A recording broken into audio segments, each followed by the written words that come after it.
शामली पहुंचे आसपा सुप्रीमो व सांसद चंद्रशेखर रावण ने उत्तर प्रदेश के मुख्यमंत्री योगी आदित्यनाथ पर जमकर निशाना साधा। उन्होंने महाकुंभ में हुई मौतों, अयोध्या में बेटी के साथ हुई दरिंदगी, गोरखपुर में हुई हत्याओं व उत्तर प्रदेश में हो रहे एनकाउंटरों पर प्रदेश सरकार पर जमकर निशाना साधा। उन्होंने कहा कि सरकार ने महाकुंभ को आस्था का इवेंट बना दिया।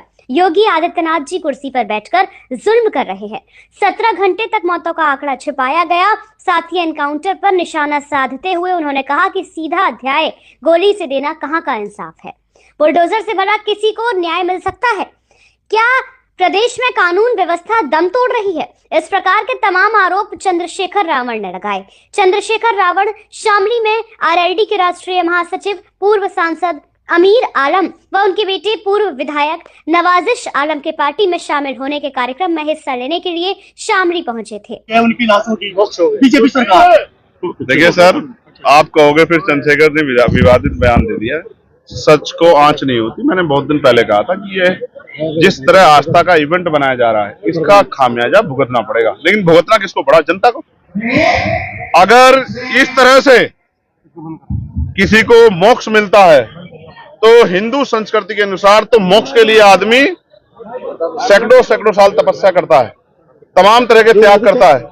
तो फिर जो औरों को मोक्ष देने की बात करते हैं, पहले उनको ही मोक्ष ले लेना चाहिए।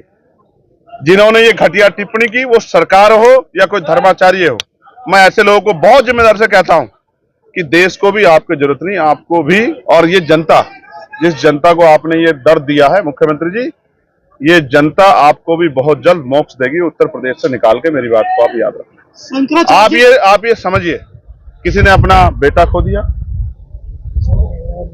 किसी ने अपना पति खो दिया, किसी ने अपना भाई खो दिया, किसी ने अपनी बच्ची खो दी, किसी ने अपनी बहन खो दी।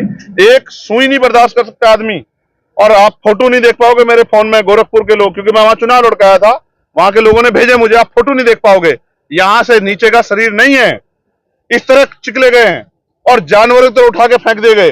और एक ही मीडिया की रिपोर्ट है कि 1500 लोग मिसिंग है और छिपा रहे हो। और मैंने अभी ये बताया, कोलकाता के लोगों को कोलकाता भेज रहे हो, बंगाल के लोगों को बंगाल भेज रहे हो, हरियाणा के लोगों को हरियाणा भेज रहे हो, कि पूरा सिस्टम सिर्फ लाशों को इधर उधर भेज के संख्या कम करने और आंकड़े छिपाने पे लगा रहा, जो सिस्टम कहता है कि हम बहुत अच्छी कानून व्यवस्था है। मैं बड़े दुख तकलीफ के साथ उन परिवारों के प्रति संवेदना प्रकट करता हूं और कुदरत से प्रार्थना करता हूं कि उनको दुख सहने की शक्ति दें। इसका दुख के समय में मैं उनके लिए, क्योंकि मैं उस शक्ति में नहीं, वरना तो उनको न्याय दिलाने के लिए जो भी इसमें आरोपी है, जिनकी लापरवाही से, उन पर भी कार्रवाई करता और कम से कम 1-1 करोड़ रुपए का मुआवजा उन परिवारों को देता जिन परिवार ने अपने लोग को दिया। 3000 लोग अपनी लाशें ढूंढ रहे हैं। इनका आंकड़ा है कि सिर्फ 30-40 मौतें हुई हैं।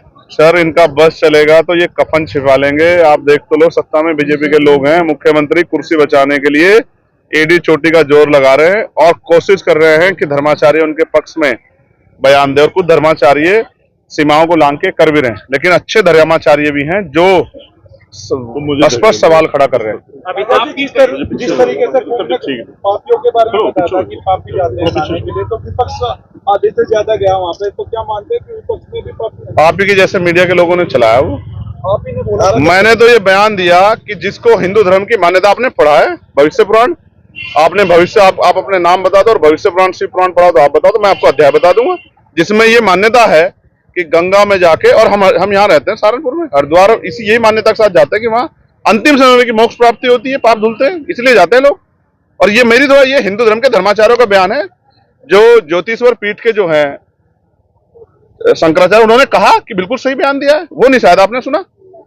आप तो मीडिया के लोग, आप धर्माचार्य थोड़ा ही हो, तो शास्त्रार्थ करा लो, पता लग जाएगा आपको कि मैंने गलत कहा, सही कहा। अच्छा, शंकराचार्य, और अगर मैंने गलत किया होता तो मुख्य यहाँ तो सरकार 1 मिनट में मुकदमा लिख देती है। अगर मैंने गलत कहा होता, क्यों नहीं लिख पा रही? शंकराचार्य ने भी नसीहत दी है मुख्यमंत्री को। है शंकराचार्य जी ने नसीहत दिया है कि मुख्यमंत्री को इस पद पर रहने लायक नहीं है आप। देखिए, जो मुख्यमंत्री अपनी कुर्सी के चक्कर में संवेदना भी खत्म कर दे, लोगों के दर्द का मजाक उड़ाए, झूठ बोले, आंकड़ा छिपाए, नैतिकता के आधार पर तो उनको खुद ही इस्तीफा देना चाहिए था। और वो नहीं देना चाहते तो वो कुर्सी से चिपके रहे, जनता दूर कर देगी। आप कई बार आजम खान साहब से भी मिल चुके हैं, क्या आने वाले समय में वो भी आपके साथ आ सकते हैं? आज इनकी बात कर लो, आमिर आलम साहब की। ये इतने बड़े नेता, 2 बार के पूर्व MP, 3 बार के MLA, उनके बेटे, ये इतना बड़ा परिवार, और आज जो हजारों की संख्या में इनके साथियों ने 2-3 जिलों के 4 जिलों के लोगों ने जो आजाद समाज पार्टी में आस्था और विश्वास दिखाया है, मैं इनका धन्यवाद करता हूं और मैं इनको विश्वास दिलाता हूं कि जिन भावनाओं के साथ वो आजाद समाज पार्टी से जुड़े, हम मिलके पश्चिम और पूरे प्रदेश और देश की सेवा करेंगे और इनका योगदान पूरे प्रदेश और देश में। आप एनकाउंटर पे सवाल उठा रहे थे, एनकाउंटर जो फर्जी किए जा रहे हैं, क्या अभी शामली में भी एनकाउंटर हुआ है जिसमें एसटीएफ के इंचार्ज की भी मौत होगी? मुझे बहुत तकलीफ है कि एसटीएफ के हमारे इंचार्ज की जान गई, लेकिन ये जो इनकाउंटर का दौर है ये आज पहली बार नहीं हो रहा है, लेकिन इनकाउंटर के नाम पे जिस तरह से बहुत सारे लोगों को गोलियां लगी और कोर्ट में केस चल रहे हैं, आप नहीं जानते इनकाउंटर हो रहे हैं या इनकाउंटर कराए जा रहे हैं। आप इस बात को नहीं नकार सकते, ये कोर्ट कह रहा है, मैं नहीं कह रहा हूं कि उत्तर प्रदेश की कानून व्यवस्था दम तोड़ चुकी है। उत्तर प्रदेश के अधिकारियों को नसीहत सुप्रीम कोर्ट के जज दे रहे हैं, मैं नहीं दे रहा हूं। मैं आपको स्पष्ट तौर पर कहना चाहता हूं, मैं किसी क्रिमिनल का बिल्कुल किसी तौर पे नहीं कहता कि उसको छोड़ा जाए, लेकिन उसके लिए कोर्ट है, उसका रास्ता कोर्ट है। कोर्ट बंद करा दो, आप क्या दो मुख्यमंत्री कोर्ट बंद कर देंगे बुलडोजर को? और अगर इस कार्रवाई को आप सही मानते हो तो कल आप मीडिया के लोग भी आलोचना करके देख लेना, आपके साथ भी हो सकती है। अगर आप इसको सही मानते हो फिर आप कहते फिरोगे कि हमारी आवाज उठा दो, तो मैं तो वो बता रहा हूं। आपने देखा TV9 के पत्रकार के साथ क्या हुआ? आपने देखा किस तरह से उसको बाहर निकाला गया, किस तरह से उसको धक्के मारे गई? आप मीडिया के साथी बताओ, हाथरस में कैसे मीडिया को रोका गया था? इसको लोकतंत्र मानते हो आप? मैं फिर कह रहा हूं, अन्याय करने वाले से अन्याय सहने वाला दोषी होता है। हम आवाज उठा रहे हैं और आपको भी अन्याय के खिलाफ मुखर होकर आवाज उठानी चाहिए। आज कोई पत्रकार बताओ जो नहीं बोल रहा हो। हर पत्रकार ने मुख्यमंत्री से सवाल कहा कि आपने आंकड़े छिपाए। ऐसे मुख्यमंत्री को आप अच्छा मुख्यमंत्री मानते हो? आप बताओ। आपके परिवार से शायद के आसपास रिश्तेदारी से भी कोई शायद पीड़ित नहीं हुआ है, वरना आपको एहसास होता कि जिन्होंने अपने खोए हैं उनके आंसू नहीं सूखे हैं। और मुख्यमंत्री जी खोरी राजनीति कर रहे हैं, सिर्फ आंकड़े छिपाने पे लगे हुए। क्या 2027 में भाजपा को हराने के लिए चंद्रशेखर आजाद जी आजाद समाज पार्टी का गठबंधन बसपा या समाजवादी पार्टी से? आजाद समाज पार्टी का गठबंधन जनता से होगा। हम लोकसभा में 2 सीट लड़े उत्तर प्रदेश में। आप उत्तर प्रदेश की जमीन की गर्मी को नहीं देख रहे हैं, उत्तर प्रदेश के लोगों की चिंताओं को नहीं देख रहे हैं। हम 2 सीट लड़े, एक जीते और दूसरी सीट पे 80,000 से ज्यादा वोट प्राप्त किए, जबकि वो वहां बॉर्डर पे है। आप ही मीडिया के साथी कहते हो कि पश्चिम की पार्टी, पश्चिम की, हमने वो नेपाल बॉर्डर पे लड़ा, डुमरियागंज, चेक करा लेना। राष्ट्रीय पार्टी को 33,000 वोट मिले। हमें जनता से गठबंधन करना है और मेहनत करेंगे। इसी जनता ने हमें नगीना जीता और यही जनता, और मीरापुर में हमारे साथी अगर मेरी बात के साथ खड़े हो जाते।